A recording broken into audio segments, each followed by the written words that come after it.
Tonight, first Tuesday of the month, our special guest is Heather Rhoades. She is our professional gardener, also the creator of gardeningknowhow.com, which is about the best gardening site on the internet that can answer any of your questions. How the heck are you doing, Heather? We missed you. I missed you guys too, and I have been doing wonderfully. So, getting the garden in, getting hands dirty. Getting all those good feeling bacteria from the dirt. Nice. And free mud baths, right? Yes. Yeah, don't forget. I mean, people pay like big bucks for mud baths and go to spas, and all you really have to do is go out in your yard and turn on the hose. So take advantage of that. I have to say, my nails never look better than during gardening season. I don't know what it is, but they grow long and strong and beautiful, so which seems kind of counterintuitive when you think you're digging through all that dirt, but it works. Awesome. Yeah, and plus mental health, too, well-being. Oh, yes. And just, I mean, that's already been proven even by mainstream, so it's not just a gardener's secret anymore. That is true. Yay! Well, Heather, how is your garden going? And tell us about your orange tree. I mean, because you haven't been on all winter, and I always brag about your orange tree you've had for like 17 years in a container, moved from place to place. So I guess with spring here, it probably, stopped producing a couple months ago, or? No, well, orange trees, they take 12 to 18 months to actually ripen their fruit. So we did get an orange off of it this spring, but the quality is not what you would get if you were growing an orange tree, say in Florida or somewhere like that. But it's fun to get that occasional orange tree off, or orange fruit off of it. But it's doing beautifully, and it blooms for me every winter, which is great because it's in the house, so it fills my house with beautiful fragrance. And it's out on the front porch now, enjoying the sunshine. It's very happy there. Yay! You know what? Speaking of oranges, I've been stuck in this horrible dilemma. I love oranges. And part of my break, I went on a month-long vacation in the Gulf Coast, and I was like, I'm in Florida, I'm going to get some oranges and mangoes, and which I did. They were absolutely delicious. But, I mean, we know some of the problems we face when buying good, healthy food in the grocery store, but even the fruit stands, I can't find an orange with seeds in it anymore. Well, that can be difficult. It's mainly, same thing can be said for watermelon. You can't find watermelon with seeds in it anymore. Yeah, I haven't bought watermelon for years because, I mean, if it doesn't have seeds, it's not natural. Well,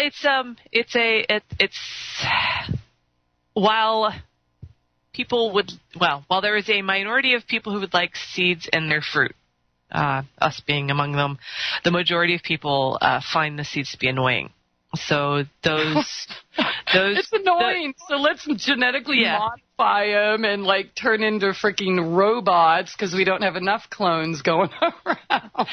So that's why you can't find them in the grocery store. I always tell people, at least with around here, we have the watermelon issue. You can't find watermelon with seeds in it, and that's when you need to start looking around for local suppliers. There's quite a few, for example, in where I live, there's quite a few local suppliers who grow some great heirloom watermelon. And you can still find, beautiful heirloom watermelon with fantastic flavor, better than anything you find in the grocery store, that still has seeds, so you can do those seed spitting contests. Well, that's the important part of summer. I mean, who didn't grow up? Yeah. Spitting watermelon seeds to see who could get it the farthest. And now, mass marketing has taken that away from us. Oh, man. And you know what? They don't even sell square watermelons in the stores. How dare they? Well, as I said, we have an article on the website about growing a square watermelon. You sure do. So that's a fun project you can do with kids. And, save yourself $82, I think it was on your article, to buy that one big square watermelon. Yes. You have to understand, though, in Asian culture, gift fruit is a huge thing. So if you can find like a blemish-free, you can go into like airports and that sort of thing, and they have fruit boutiques. I mean, there's no other word for it. They're boutiques. Oh.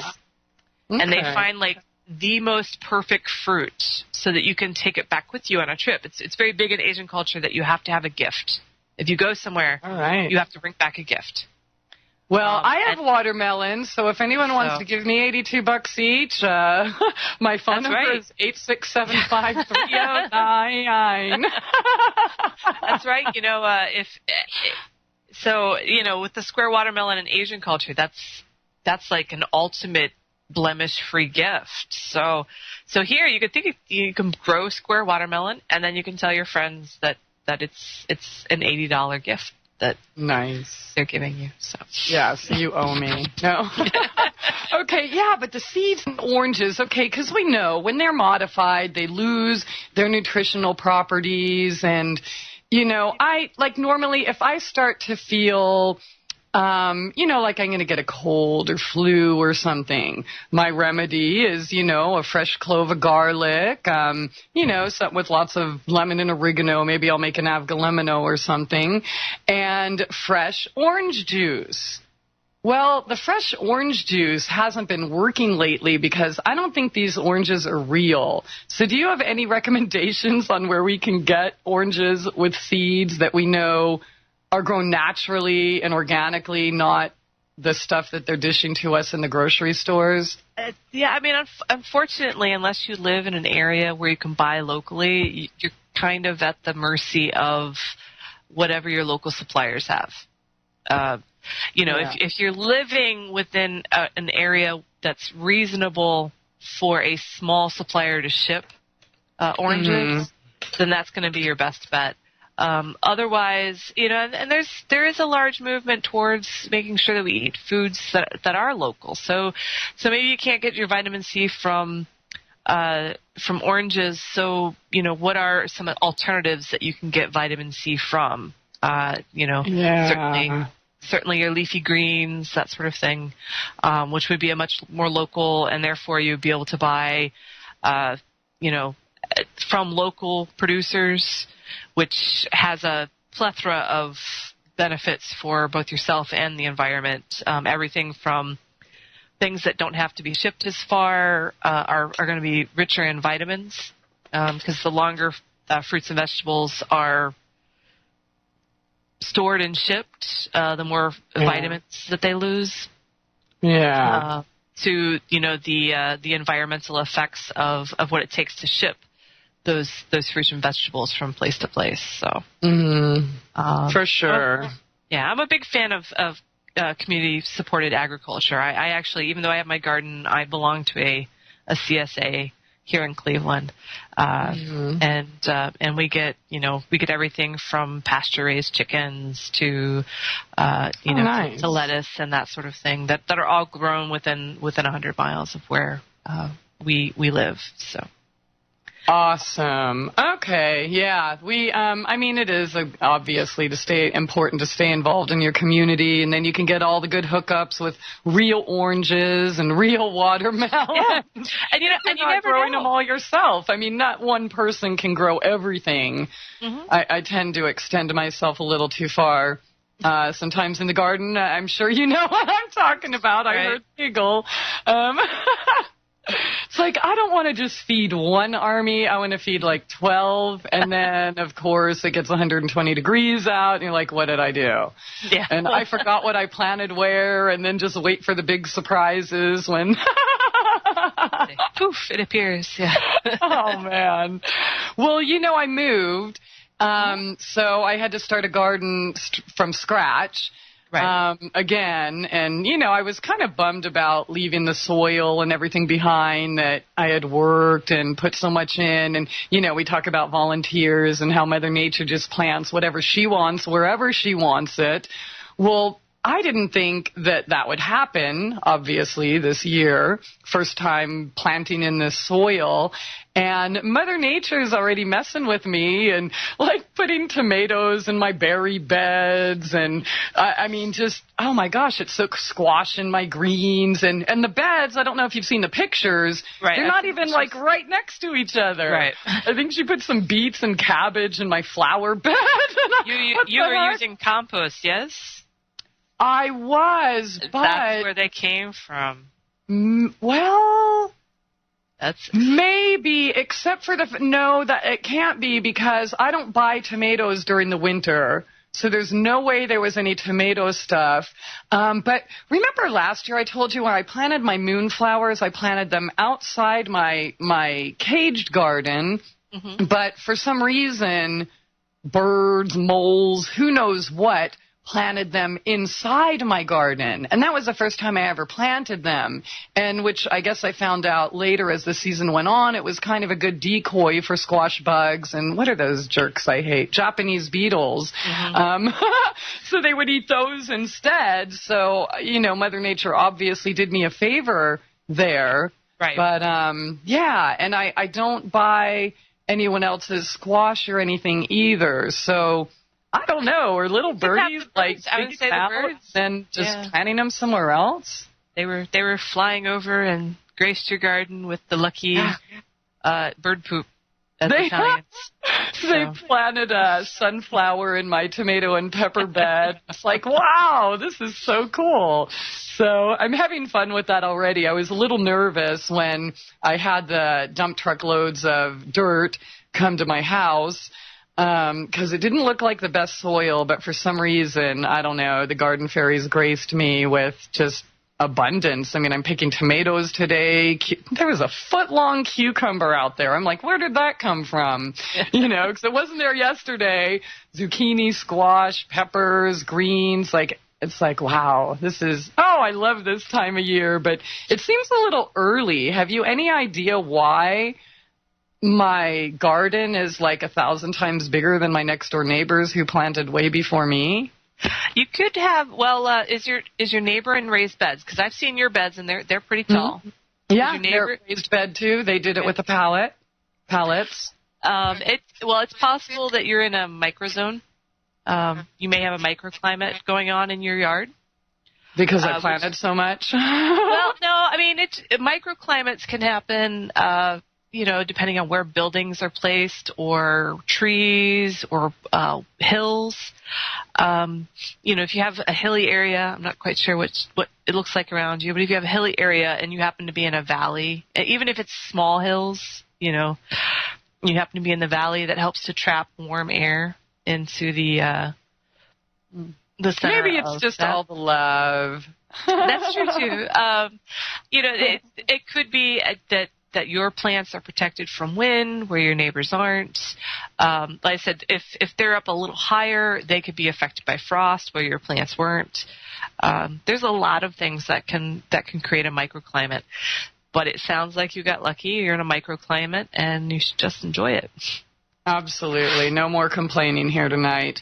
Okay. Well, Heather, we're in June now. So what are the most common questions that people ask you at your site, gardeningknowhow.com?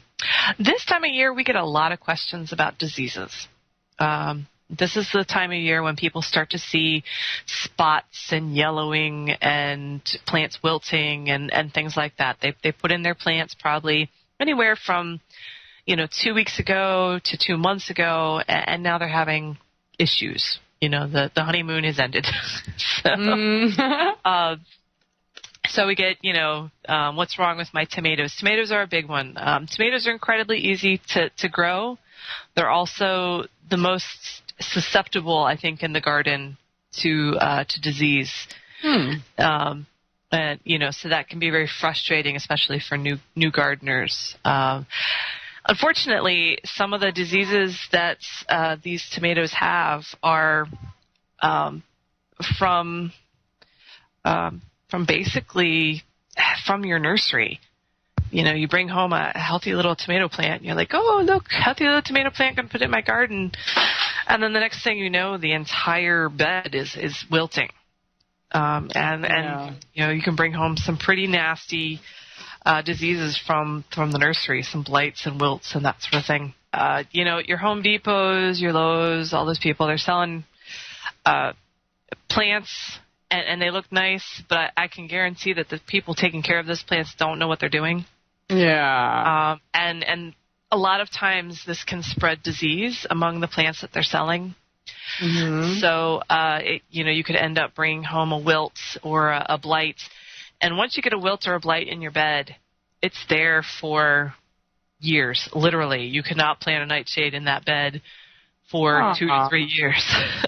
Oh, man. The nightshades are your tomatoes, potatoes, peppers, eggplants, tomatillas.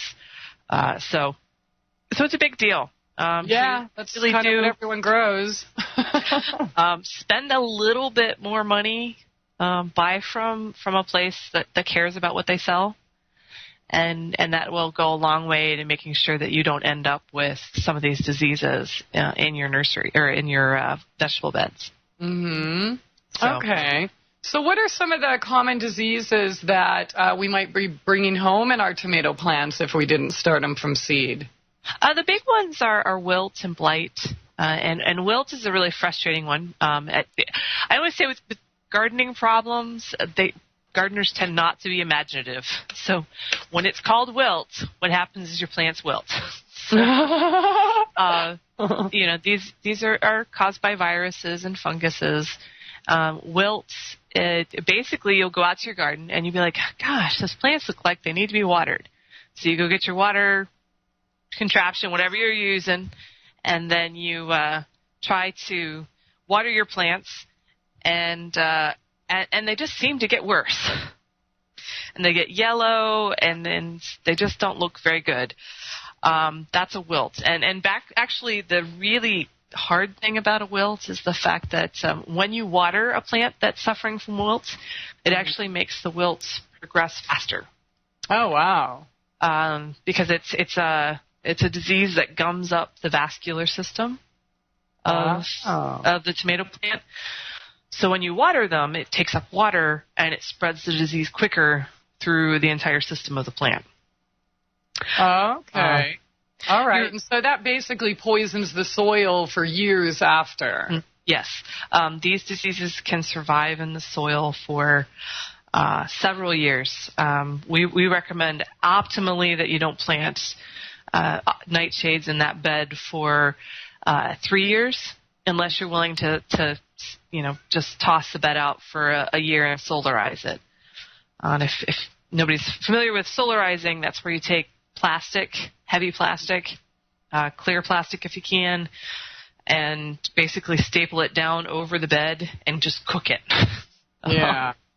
So, and that will kill everything that's in the bed.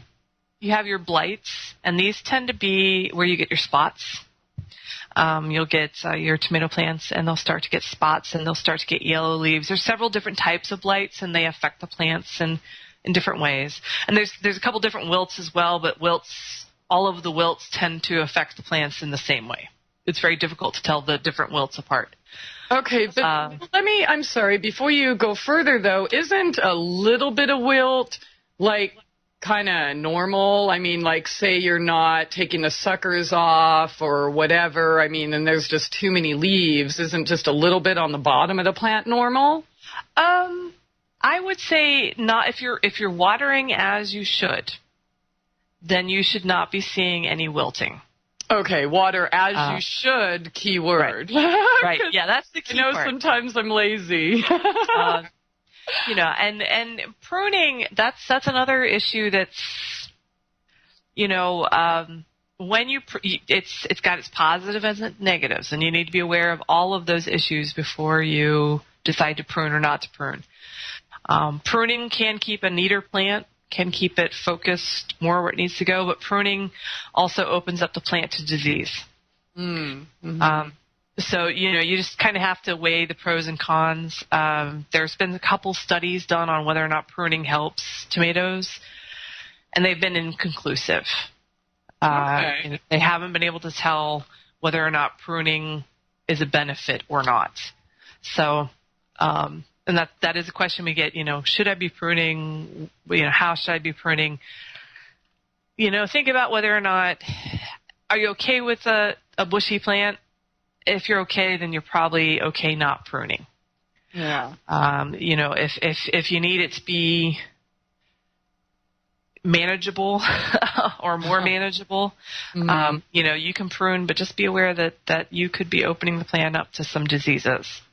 Oh, okay. I like to prune as little as possible, to be honest. But, yeah, that was something I was thinking, am I not doing this enough? Or, okay. But, all right. So sorry to kind of redirect you there. But, yeah, I wanted to talk about that before we got off the wilt entirely. So let's talk about this blight that gardeners love so much. Yeah, there's several different types of blight. And they're typically recognizable by the fact that your plant will start getting spots on the leaves and it'll start to yellow. And again, there's a couple of different kinds. We're not going to go into all of them right now because they all have the same effect. The plant will eventually die. And that is one thing. If your plant gets a wilt or a blight, the plant is a loss. There is no saving it. When you consider that Disney World had the largest tomato plant in the world ever. And this plant was so large, it supplied all the tomatoes to the restaurants of Disney. One plant was a massive plant, and it eventually succumbed to a wilt. So if Disney World, with all of its money, can't save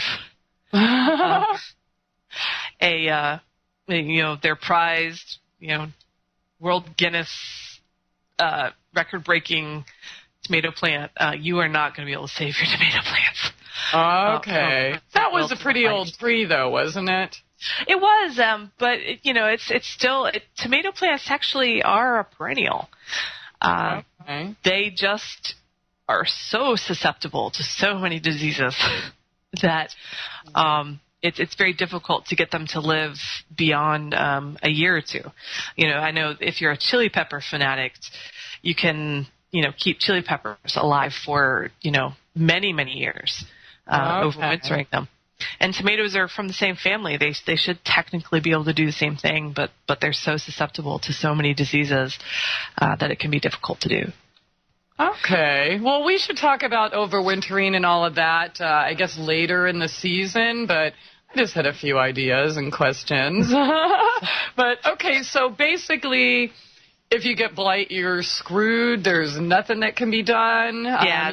Like H2O2 or peppermint. I mean, like nothing to kill the fungus or bacteria. No, in both cases of wilt and blight, the plant is a loss. And we do recommend typically to pull the plants out as quickly as possible to prevent the blight from spreading to other plants in your garden. Okay. But we do get the question, can you eat the fruit? Because these plants will sort of, the fruit will be stunted, they'll be small, but they will still produce fruit if you leave them in the ground. And it's okay. These diseases can't hurt people. The flavor might not be the best. The skin's going to be a little tough on the fruit. It's still edible, though. Okay. Now, how do you know for sure that you have blight and must pull your plant? I mean, how fast-acting is this disease? How do you know for sure as opposed to just a few, up spots on the bottom because you watered, and let the water splash up? Because you got a little bit of black spot. Yeah, because black spot fungus is something that all plants are susceptible to. Roses are most famous for getting it, but all of them can. I would say if you see the disease progress up beyond the bottom of the plant, and definitely if the plant wilts and you can't revive it with a good healthy watering, the plant is a loss. Okay, so you'll know that in 1 week's time, 2 weeks' time? Certainly with a wilt. Yeah, certainly with a wilt. If you go out and you water that plant and that plant still looks like it hasn't been watered in a week, it's got wilt. Okay. And you'll just have to go cry and because I know when I see wilt develop in one of my tomatoes in the bed, I only have a very limited gardening space where I live. So when I see wilt develop in a bed, all I can think is I can't plant half of what I grow in that bed for the next 3 years. Oh, man. So.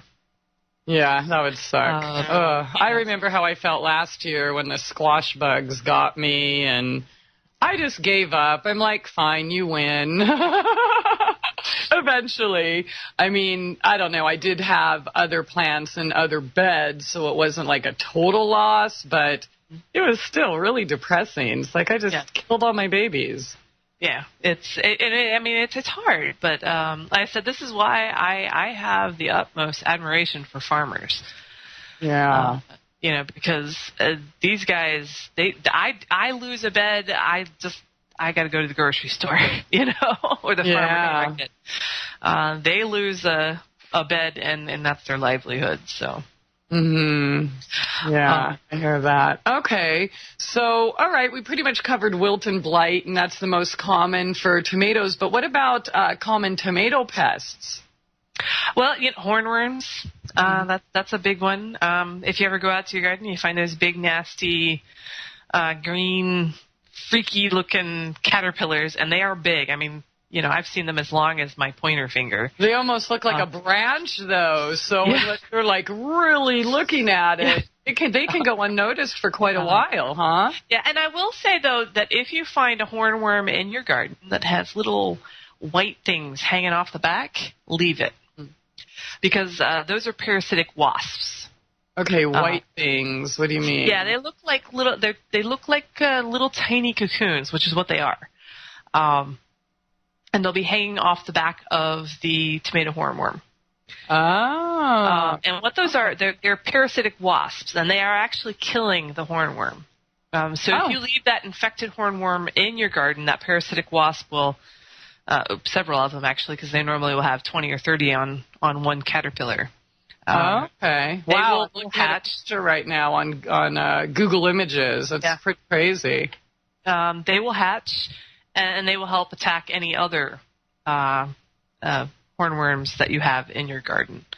So, BT, if you don't have the helpful little parasitic wasps, you can get BT, and that'll help with it. Or you can just go out and handpick tomato hornworms. Now, what's BT? That is a bacteria, and I can never pronounce it. It's like Bacillus thales. I'm never good with the Latin stuff. It's generally referred to as BT. Okay. And it's available, again, at most reputable nurseries will carry it. It's a Bacillus thuringiensis, I think. Okay. It's really long. But it's actually effective against all caterpillars. Mm-hmm. So reputable nursery, your run-of-the-mill online shops that sell gardening stuff will sell BT. So it's something that you can spread, and it'll help with actually several caterpillar-based pests that you can get in the garden, whether it be lopers or hornworms, anything like that. Okay. Now, what about DE for hornworms and such? Would diatomaceous earth be a good natural choice? DE is great for slugs. It is good for some caterpillars. The thing with DE is they have to crawl through it. With caterpillars like hornworms, they tend to stay on the leaves. Mm-hmm. And the DE doesn't do as well on the leaves. It's more of a ground thing. Yeah. Perfect for slugs. Wonderful for slugs. Okay for some types of caterpillars. So it's it's of course it doesn't harm people. So, it's if you're having a slug problem, DE's great. Crushed eggshells are great too. Oh, yeah. For slugs, same concept. You get those little fine, sharp edges, and the slugs crawl over it, and they bleed to death.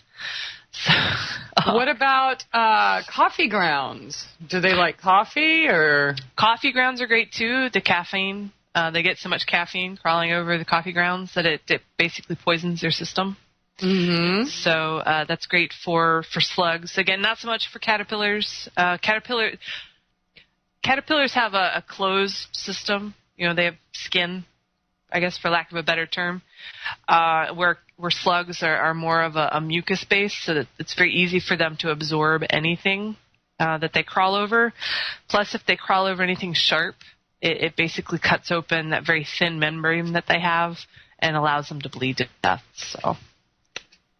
Okay, yay! We like that. Yeah. Thanks for the graphics there. I have a post on This Garden is Illegal about killing slugs, and there's probably literally 100 different posts on there now about how the enjoyment that people take in killing slugs. It's amazing how and stuff. That's vicious that people can be about slugs. Oh man, I don't really ever see them, but if I do, I just pick them up and throw them.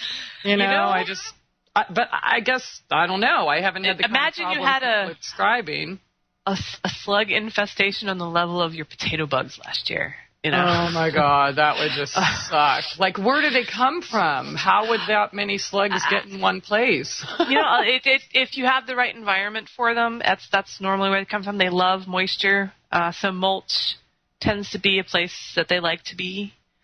So if you have mulch in your yard, they will make themselves at home. If you have anywhere that is cool and damp on a regular basis, like boards and things like that, they can multiply very quickly from that. I've seen entire basil. They have certain plants that they really love. Basil is one of them. Okay. And they can decimate an entire basil plant overnight. And they can actually infest trees, which is pretty impressive.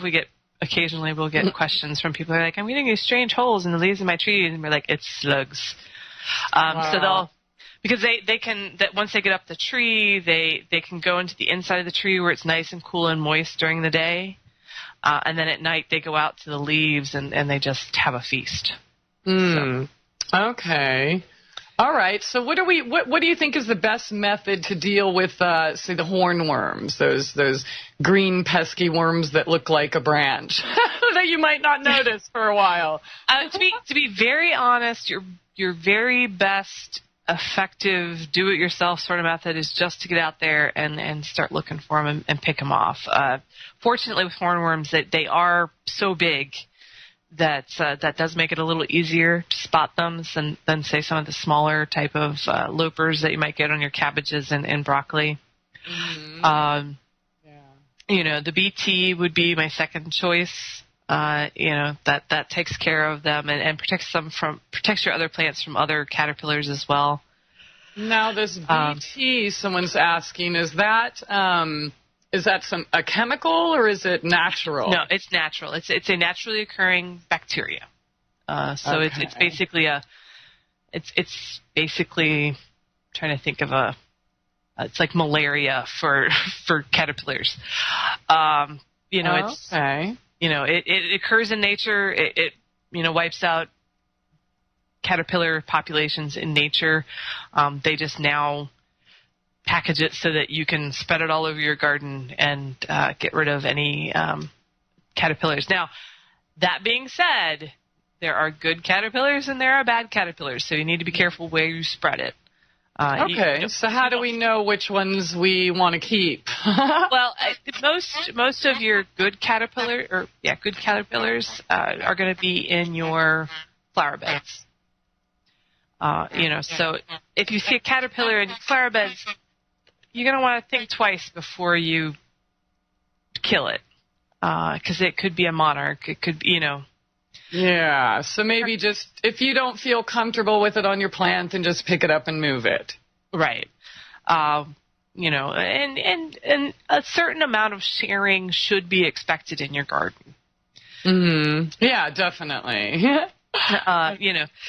And if you find one hornworm in your garden, pick it up, move it, life goes on. If you're looking at a population of 20 or 30, which can really do some serious damage to a tomato plant, then it's time to call in the BT. Certainly, I would not recommend using BT beyond your vegetable beds.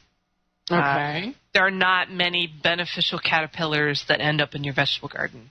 But there are a lot of beneficial caterpillars that later become butterflies that pollinate that are in your flower beds. And maybe they like your beds because you painted them yellow and green and purple. That's what you have to think, is that you have this caterpillar now, and later on you're going to have a beautiful butterfly.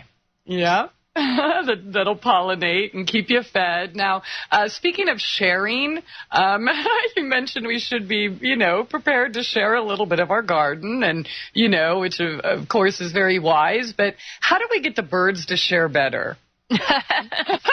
They went in and took 95% of my raspberries, and it's like, come on, you can have 30%, you have 20 pounds of bird seed over here, but the birds in my neighborhood don't share very well. So can you talk to them?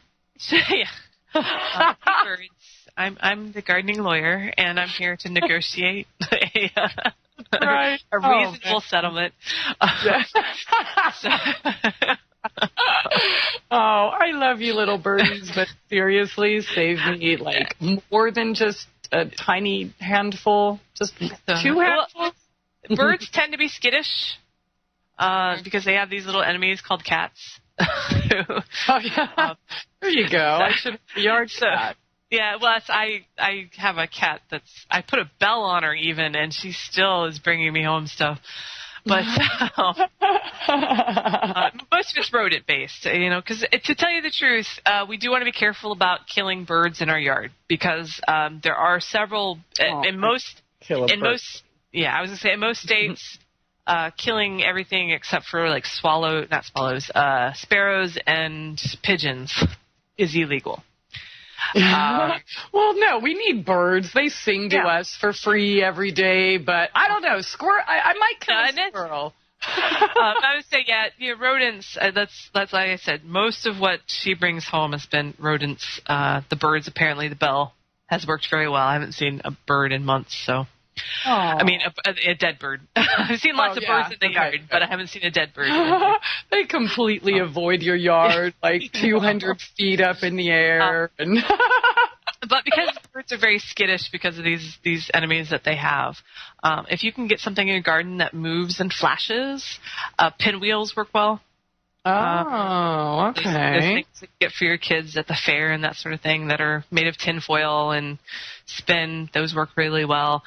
Old CDs hung on fishing line that can spin and catch the light.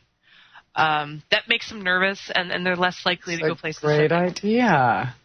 Yeah, no, I want them here, but I want them in the bird feeder. But it's probably because we had this, Godfather squirrel that thought he owned the bird seed and knocked over some of my herbs. And so they're gone now. I just let my dog out in the yard more now because the fence is up. And, I was in a neighborhood, so I didn't want, she couldn't run free like she could in a country safely anyways. Right. But, but the birds, I'm going to have to talk with them before next berry season. But I like the CD thing. I mean, that's something anyone can do. Yeah, I mean, and back in the day when AOL used to send you in every other day, it was pretty easy to set up a string of them. There you go. You can still actually buy them, just buy a stack of blank CDs pretty cheaply. Bird netting is always an option. And bird netting has the bonus of it's also a deterrent to deer. So, fishing line, just taking lines of fishing line and kind of putting them randomly makes birds very nervous because they feel that they can't see it, but they can feel it when they try to fly in. And if they can't see it, they want to just not have anything to do with it. I think usually everyone I know that grows tomatoes also grow peppers, and then they also grow squash and cucumbers. So can we also talk about vines and what kind of diseases and pests that we might have to watch out with them? Oh, sure. So, squash, the famous squash bugs are always a problem, and those can be tricky. The vine borer, I know, is my personal nemesis. And that's And that's one we get a lot. If you see your vining plants starting to wilt suddenly, chances are you have vine borer. And what happens there is you can tell if you go to the base of the plant, if you have what looks like a little tiny pile of sawdust at the base of the plant, you have vine borers. And there's all sorts of techniques that are prescribed out there, splitting the vine, stabbing it with toothpicks, flashlights, that sort of thing. Yeah. For myself personally, and I had this problem for many years, I love neem oil, which is a systemic pesticide and fungicide. So you can spray it on the plant. I normally start on a regimen, and it's organic as well. 100% natural, won't harm people or pets or beneficial bugs, which is actually really awesome. Mm-hmm. So I start spraying it on the plants when I first get them planted, and reapply every 1 to 2 weeks. And the nice thing about neem oil is it gets inside of the plant. When you get those vine borers and they get inside the plant, they die. Oh, that makes sense because essential oils are transdermal, so they penetrate every layer of skin. So that makes sense that they would penetrate the stems, the vines, to go in and kill them. Oh, nice. Yeah. Okay. So, where your typical pesticides, even your chemical pesticides, one thing about vine borers, you could use the most caustic, horrible chemical on the face of the planet, and they would be safe from it because they're inside the plant. So neem oil is pretty much the only thing that's going to go inside the plant. And or what about peppermint oil? I'm not sure about peppermint oil, how effective it would be, because I haven't personally tried it. I do know that there is another, I can't remember the name of the product right now, there is another systemic oil out there. It is not considered organic, if I remember correctly, but it is systemic and will get inside the plant. Okay. And then I said the nice thing about systemic pesticides is that they don't affect beneficial bugs. Nice. Isn't that amazing that nature knows? Nature knows what needs to happen. Obviously. She sustained us despite all of our disrespect. But, okay, so I'm looking at the pictures of these vine borers, and I don't know, they're kind of looking familiar. I've seen some things like flying on them, but didn't really know what they were.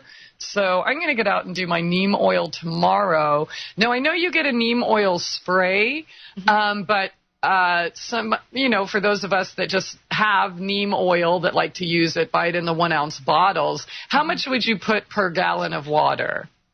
To tell you the truth, I would recommend going out and getting horticultural. Probably because the reason being is because the stuff that you get in that 1 ounce bottle is going to be much more refined because it's going to be much more expensive, I guess, is just the long and short of it. Yeah. So rather than, because I can get a concentrated bottle of, it's sometimes sold as fruit tree spray. You just have to look at the back of the bottle. But I know I can get that for, it's a quarter gallon, a pint, I guess that would be, for, $7, $8, $9. And it has directions on how to mix it. And I know the stuff that you get, for various purposes that neem oil are used elsewhere, for human consumption is much more expensive than that, and meant for, because it's much more finely refined. So. Okay, and so where would you suggest people buy the neem oil? It's becoming very, very popular. So I have been able to find it at Lowe's and Home Depot personally. Oh. Okay. So, like I said, you need to check the back of the packaging because one year I bought neem oil at Lowe's, and my neighbor came back and said, I can't find it anywhere. And I went to Lowe's, and they had relabeled it as fruit tree spray. Because people didn't know what neem oil was. So most reputable nurseries these days definitely will carry it. And, of course, you have the Internet. It's becoming far more popular these days because it is so effective against so many things. It's both a fungicide and a pesticide and a miticide. So, if you have problems with your trees, dripping sap, which isn't really sap, it's honeydew from bugs, you can spray this on as much as you can reach of the tree, and the tree soaks it up, and it kills all the pests in the tree. It can be used in your vegetable garden without fearing that you're going to be harming bees and butterflies and beneficial wasps and things like that. You can and not be harming yourself and your pets as well. You can use it for, powdery mildew, just a wide variety of fungus, black spot, that sort of thing. Okay.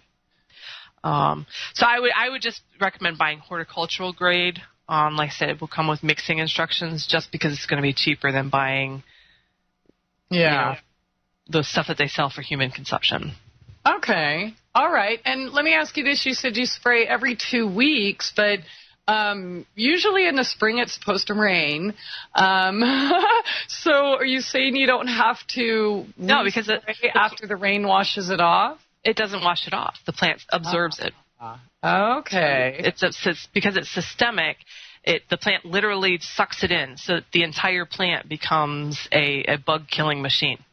That's why it's great for tree problems, because that's something we hear a lot is I can't spray the whole tree. How am I supposed to get rid of aphids that are affecting my whole tree? Well, with neem oil, you spray what you can, and then the tree sucks it up and it spreads it through the whole tree. And the whole tree becomes a bug-killing machine.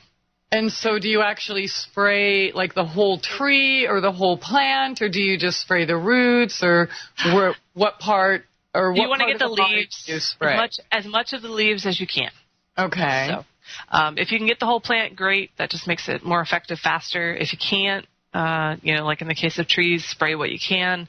It'll eventually get throughout the whole plant. Awesome. Okay, yeah, you talk about neem oil, and that's your drug of choice. I love it. When I was first many years ago, when I had first started getting back into gardening in college, I remember a guy from India used to talk on the gardening board that I was on, and he would be like, neem oil, and we were like, yeah, weird Indian person, whatever, And then I kept having this vine borer problem, and ended up I was like, okay, maybe these Eastern people know what they're talking about, and they do, and went and got some, and it does. It's I have never seen an organic thing to use in the garden that was more effective than neem oil. It's amazing. Okay, all right. Awesome. Okay, so let's so basically vine borers, squash bugs. I think you briefly mentioned mites too, spider mites. Do you think for the average person, the average garden, average weather, average soil, average everything all around, the best effective method for any type of bug control would be to just spray neem oil every 2 weeks?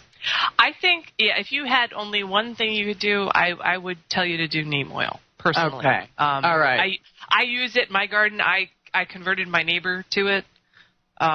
We both had, everybody always brings home like 1 million pounds of zucchini. And we had not been able to grow zucchini for 5 years, both of us. Aww. Because the vine borers were so bad, And my neighbor, just so that she's been gardening 3 times longer than I have. She's a very elderly woman. She's like grandma to my kids, Mm-hmm. So if this woman was stymied by the vine borers, and I brought home the neem oil, and she saw my giant zucchini plant. She's like, oh my gosh! So now she's out there every 2 weeks spraying all of her plants with neem oil.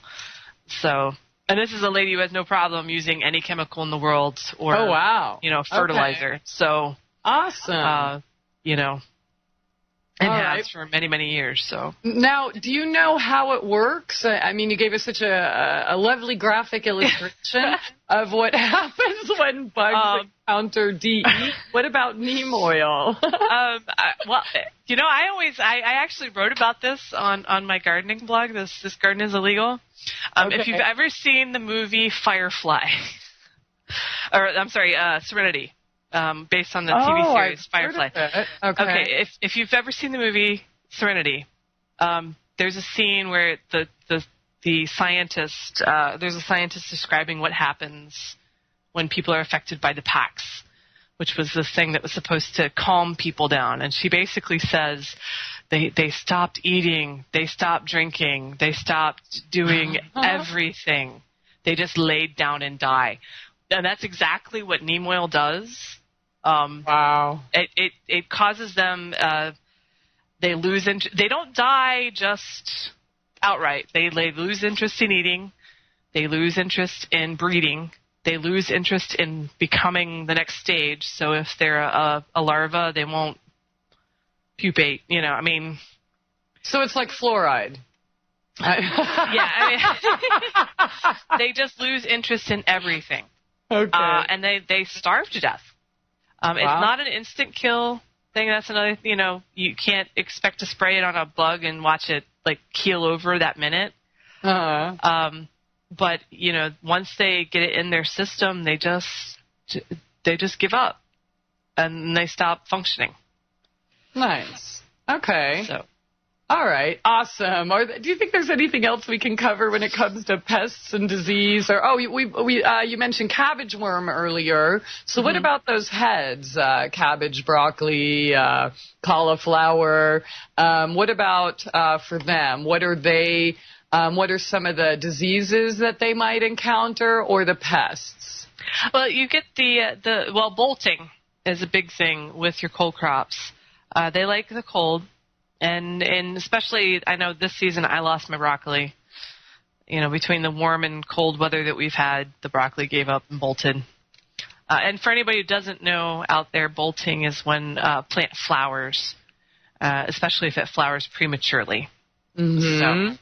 So, premature floweration.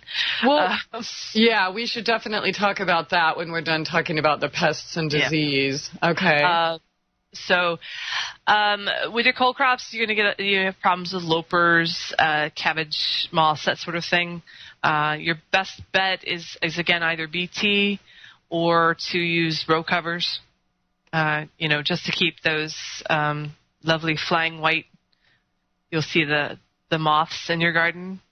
You keep those off your cold crops. So row covers are good for that. Let's see what some other slugs are a problem with cold crops. They do like to chew on the leaves. We've already talked about, you know, DE and eggshells, salts if you're really feeling vindictive. Okay. So that can be some problems. You can get some root rots with your cold crops because they do tend to be in the cool, wet seasons, and that can be so. That's either most root rots in the yard are caused by either a fungus or poor drainage. So if you're looking at your beds and you're seeing a lot of standing water, then you probably have a problem with drainage. If you feel like your drainage is pretty good, then you're probably having a fungus problem in the soil, and you can treat the soil with a fungicide to help with that sort of issue. Okay. So all right. Can't think of anything else off the top of my head that would affect cold crops. You will a little bit later here if you're growing cabbage. You're going to see your cabbage suddenly look like somebody came by with a samurai sword. Someone mentioned that on the chat. Like, there's a bunch of holes in it. What's going on? You know, if you get the little, if it's just little holes, that's slugs. If you go out to your garden and it looks like somebody took a samurai sword and just chopped your cabbage head in half, you let your cabbage stay too long on the stem. That's just a natural occurrence within cabbage. It's split head. It's still safe to eat. Should probably pick it right then because it's going to start to rot in the middle if you leave it out there. But yeah, nobody came through with swords in your garden. Split cabbage heads is pretty common, pretty normal. It's more likely to occur if you get a drought and then a lot of rain. There were a couple comments in the chat. You were talking about row covers, and one of the listeners says that he or she put a screen of that mesh weed cloth over the lettuce bed to shade them. It was when you were talking about the bolting. He said he got the shade idea from his mom, who saw her dad do the same thing on the farm, but he used burlap. Mm-hmm. So what do you think about those mesh weed cloths that we see in the stores? I think for shading, in this particular case, that's a good use for them. If you can, there's several how-tos out there on how to build just basic rose cover frames, and you can put, the mesh cloths on it during the hot season. And we actually have farmers here in Cleveland who grow lettuce year-round here in Cleveland, where it snows and ices and things like that, using a plastic covering in the winter. So you can certainly do that with your lettuce. When it comes to putting it down on the ground, I've used landscaping cloths for various things, and it is effective in keeping weeds out. But what I found is that a weed seed will land on the fabric, and then it tends to take root, and then it can actually grow into the fabric itself, which makes it really easy to weed because you just pull up the entire landscaping cloth, but it doesn't help you with the problem of keeping weeds out of your beds. So, okay, all right. So they're good for a season for weeds, but that's about it. Yeah. Okay. So. Somebody had asked about roses on the chat earlier, and I know I've also received some questions like on Facebook with pruning roses, berries, jasmine, gardenias, etc. But he just said that the ones in front of his house look so sad, and he's not sure if they need some sort of compost fertilizer, more water, or less water. So what can we look for in our roses? How do we know if they're getting enough or too much water? Well, first of all, I want to say when it comes to roses, I would highly recommend anybody with a rose question send an email to us. It's questions@gardeningknowhow.com. We actually have a certified rosarian on staff. Okay. And he loves to help people with their roses. Let me tell you, nothing makes this guy's day more than to talk about roses. Awesome. And he knows everything about roses. He's incredible. He's absolutely incredible in how much he knows about roses. Okay. His name's Stan the Rose Man. So Stan the Rose Man. Okay. Yeah. I'm putting the contact information right there in the text chat. So Stan the Rose Man. You can send him send us an email. He'll get it. He checks in every couple days for rose questions, and he takes care of all of our rose questions. He has his own website too, so if you look up Stan the Rose Man, he should pop up. But yeah, the guy is great. He knows his stuff, and he's really good with it. On a basic level with your roses, it's really, really hard to say if a plant is overwatered and underwatered because the symptoms are identical. Okay. All right. Because when you the reason is because the results are the same. When you overwater or you underwater, you're basically oxygen starving the plant. Okay. And then you get wilty and it turns yellow. And so the best thing to do is to take a look at the soil itself. Take up a handful. If it's squishy, the soil is squishy, you're probably overwatering. There's too much water. There's too much water in the soil, and the roots literally can't breathe. If you are underwatering, it's going to be hard. It's going to be packed up. It's going to be it's just going to feel dry. And that's about the best way you can tell if you're over or underwatering. Compost is never a bad thing for a plant. We always tell people when we get that general, it just doesn't look good. Our recommendation is check your soil. If it's not squishy, then increase watering. Give it some compost, fertilizer, whatever method you want to use. Treat it with a pesticide and a fungicide. So those 4 steps will cover 90% of the problems that a plant has. It'll get it the nutrients it needs. It will get it it will take care of any fungus, and it will take care of any pests, and it will get it the water it needs. So, and beyond that, like I said, talk to Stan. You'll probably exchange like 17 emails with him and learn. You'll be like a rose expert by the time you get done talking to him. Okay. So, awesome. And there's nothing he loves more in the world than to help people with their roses. And he has the absolute most beautiful rose garden in Colorado. So. Ah, lovely. Are there photos or what's? I'm sure he has photos on his website, right? Yes, he has photos on his website. StanTheRoseman.com or? I don't think it's StanTheRoseman.com. Let me see if I can find it. Let's see, Stan the Roseman. Let's do a little. If you do any search for him on my site, here we go. RosemansTansBlog.wordpress.com, right? Yes. The Colorado Rosarian. Okay, yeah. Ooh, look at that. Oh, man. I want to go to his house. Oh, my gosh. He grows all of these? Yep. Yes, he's also a award-winning rose photographer, so. Yeah, okay, because that didn't look like it came from my camera. Wow. Okay, so yeah, for more in-depth questions, I guess, about growing the best roses, you can go ask at gardeningknowhow.com and click on Contact Us. And so you can send an email right to Stan the Roseman right there. And if you want to go look at his blog or read whatever he has available and look at those, oh, my gosh, God, it's like I can smell the roses through the photos. That's Roseman Stans. That's plural, RosemansTansBlog.wordpress.com. Okay. All right. Cool. Glad we found that. And good question about roses, because we never would have found that blog without it.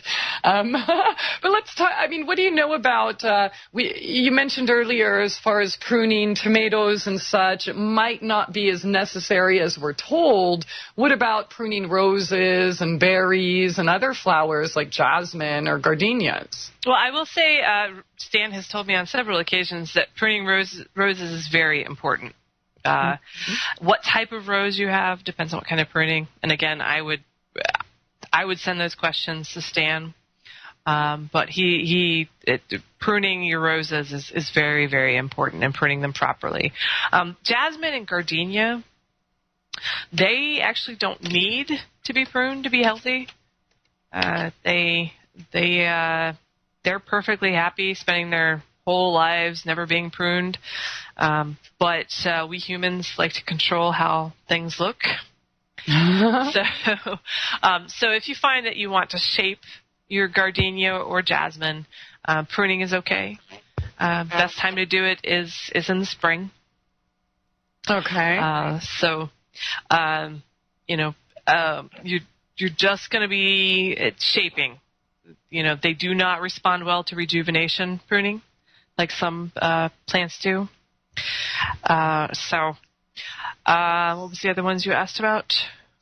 Berries? Yes, berries. Berries is going to depend on what type of berry you have and how old they are, to tell you the truth. I would recommend that you either, send us an email and say, I have this particular berry, how do I prune it? And it's this old. I know with raspberries and blackberries, depending on how old they are, depends on how you prune them, grapes as well. Mm-hmm. So look up that information specifically. I don't want to get into the whole thing here because that would take a really long time. So just on berries. Blackberries, check. Blueberries, check. So it's just look it up. It's not just sort of a thing that you just let go. They do need pruning to be healthy and happy. and they need different kinds of pruning depending on what kind of plant they are. Somebody just asked on the chat, he says, what does she have to say about the symbiotic planting where you plant one plant right under another and they drop nutrients that each of them need? So I asked, do you mean companion planting? And he said, I think so. Okay. So I think that's a wonderful topic. I love companion planting. Mm-hmm. There's lots of companion planting. And what he's talking about sounds a little different than companion planting. And something I haven't really heard before, but would make sense. Companion planting tends to be plants that are happy growing together and that, for one reason or another, encourage each other to grow or discourage pests. Marigolds are the big one. Yeah, I mean, there's some general plants that are good to put in your garden just because they either act as decoy plants, which means they super attract all the pests that you have in your garden, mm-hmm. or you have plants that repel pests in your garden. So marigolds is a repellent plant. Pretty much bugs just hate marigolds. So if you plant marigolds within your vegetable garden, it helps to keep bugs away from your plants. Any of the allium family is like that. Onions, garlic, chives, anything like that also is a repellent to most plants. Or to most bugs, sorry. Nasturtium is a pretty famous decoy plant because aphids love it. Mm-hmm. I think anybody who's ever grown nasturtiums can, wake up one morning and find it covered head to toe in aphids. That can be handy if you have an aphid problem. It'll help distract the aphids from the plants you want. Some plants, they don't know why they grow well together. They just do. They do. It's been mm-hmm. tested. It's been checked out, and everybody goes, I don't know. But it works. The classic one being tomatoes and basil, which actually taste really good together. So there's some theories about, and not only taste really good together, but they have nutrients within each other that when you eat them, they complement each other and mm-hmm. help make the nutrients even better for you. Yeah. So there's some theories about maybe part of the reason that some plants grow better together is because they're supposed to be eaten together. Interesting. And that's why they grow better together. And the number of companion plants, I mean, it's massive. So you're really better off, again, looking it up, saying, okay, I'm planting this plant. What goes well with this? On our site, we have an entire complete list of it. I'm going to send that to you, and you can send it out to everybody else. Okay. And that can be a good way to get you started. Yeah, and we did a whole show about companion planting as well, so you can go to the archives or, once again, go to her website, gardeningknowhow.com, to look up specific companions, but we'll just... I had to do different beds and plant things together. So, essentially, like tomatoes and peppers are really good together. You don't want to plant like tomato and zucchini together, mm-hmm. right? So you kind of want to... then I have my squash bed. I put my squash, corn, and beans in one bed. And, I tried to use the guidelines that you've taught us and everything else I've learned. And hopefully, nothing's killing each other yet, so they must be pretty good companions. And again, the squash, corn, and beans, they're three vegetables when eaten together. They are actually better together than they are individually eaten. Yeah, absolutely. And they grow better, too. So mm-hmm. they taste better, they grow better, much better than they would even if you have the best plant and best seed under the best possible conditions than they would grow solo. Right. And nobody knows why that is, but it works. So This is one response in the text chat in regards to you saying, well, nobody really knows exactly why, and talked about the variety of reasons involved. And he said that the plants told the people, like the leaf and the vine of ayahuasca. Mm-hmm. I believe that. I totally do. Because I don't know, I kind of have plants and weeds just talk to me and tell me, oh, this is what you need for that. And I just trust and do it. And sure enough, it works. I think that the world is full of, a really huge variety of things that we don't quite understand on the forefront. But we certainly detect them. I mean, there's like mainstream science won't say, well, this is exactly why Well, I mean, there's a great book by Malcolm Gladstone called Blink, talking about our ability to judge things within seconds or even tenths of a second. And this is, I think that if we can judge things within tenths of a second and be able to figure it out, then when you have just a season or two, if you just listen to what you know, what you saw, what you heard, trust yourself. This is actually a great thing to end the show on, is as a gardener, you can listen to all the advice in the world. And when it comes down to it, it doesn't mean too much, except for what you know about your yard. Yeah, it's a good place to start, but they could tell you, all the people in the world could tell you that you need to add this, you need to add that, and you need to water this much, and you need to water that much, and then you can look at what happens in your own space, and you can say, that doesn't work. Yeah, it might work for 99% of the people, but it may not work for you, and be okay with that. That is okay. Absolutely. We do know intuitively. We just have to learn to trust that and just go with it. But, yeah, of course, we do appreciate you being here and answering questions. I am a starting place. Yeah.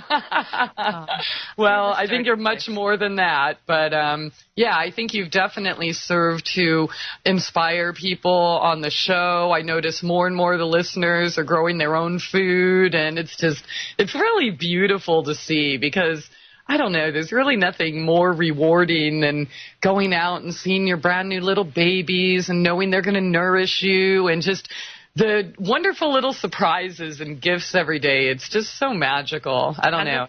And the thrill never goes away. No. This last week, I planted some radish seeds. I went away this weekend, came back, and my little radish seeds had all come up, and I was like, oh, look at that. Aww. Once again, it worked. Awesome. I know. There's always kind of that, hesitation, what if nothing comes up, and the beds are all empty, and I know I should know better than that, but I still kind of have that. And then when they do, and then you wonder, oh my gosh, my little babies, are they going to be okay? What if it frosts, or what if, whatever, and they just find a way of taking care of themselves. And yeah, it's really beautiful just to see the new growth every day. And oh, man, it's, yay. Yay, Mother Nature. So, yeah, just trust yourself. And, gardening does not, we've become a world of expert addicted. Where, we don't trust what we see ourselves. Yeah. I mean, we have to hear what the expert hears. If something works for you, go with it. And tell other people about it. And maybe it won't work for them, but at least they have another choice. Yeah, I love how you put that. It's true. It's like, oh, we need some professional or some, PhD or MD or some dude with a badge to tell us this is the only way. But no, totally trust yourself. I mean, we talked about that. I was on with Sonia of the Truther Girls last week and talking about essential oils and herbs for healing. And I literally broke every single rule of all of the books and schools, but look what happened. You know, people are healing themselves of cancer, AIDS, gangrene, etc. So, yeah, I love how you said that, Heather. Don't be afraid to break the rules and trust yourself. But thank you so much for being here tonight. I had such a fun time. It went way too quick, Heather.